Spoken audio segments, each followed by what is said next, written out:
बर का हो, काय ग? तुमच्या आईची लय नाटकं झालेत हा. अगं काय झालंय नेमकं?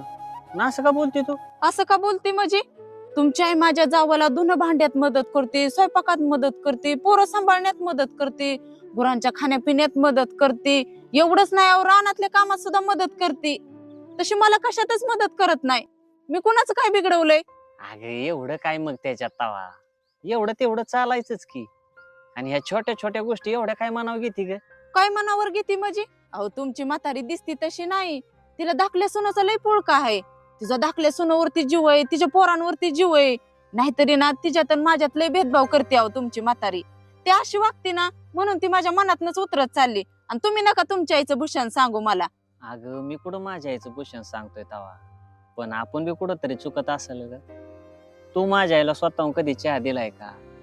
तिला भूक लागल्याच्या नंतर तू कधी स्वतःहून जेवायला वाढलंय का? ती जर कधी आजारी पडली तर काळजीपोटी कधी तू तिची विचारपूस केली का, की तुम्हाला काय जेवायला देऊ म्हणून? हा, नाही ना.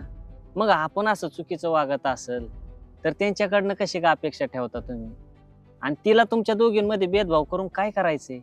तिला दोन्ही सुना सारख्याच, दोन्हींची पोरं सारखीच. हा, उलट आपण त्यांना जीव लावला पाहिजे ग. आणि आपल्याशिवाय त्यांना तरी कोण आहे ग?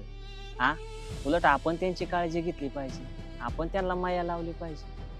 अगं जर जीव लावला तर रानातली पाखरं सुद्धा जवळ येतात. ही तर माणसं येत.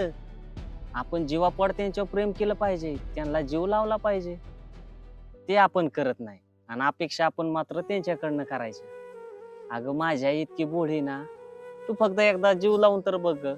तर ती तुझ्यावर जीवा वाळून टाकीन अशी माझी आई आहे. आणि ती दाखल्या सुनाचं करत असेल का एवढं तेवढं काम? तिची पोरं बी लहानच आहेत ना. आपली पोरं आता मोठाली झाल्यात आहे. आणि तू बी थोरली आहे.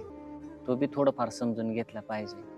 आणि तू जर समजून घेतलं ना तर बघ तू, फायदा तुझाच होणार आहे आणि चांगला आपलंच होणार आहे.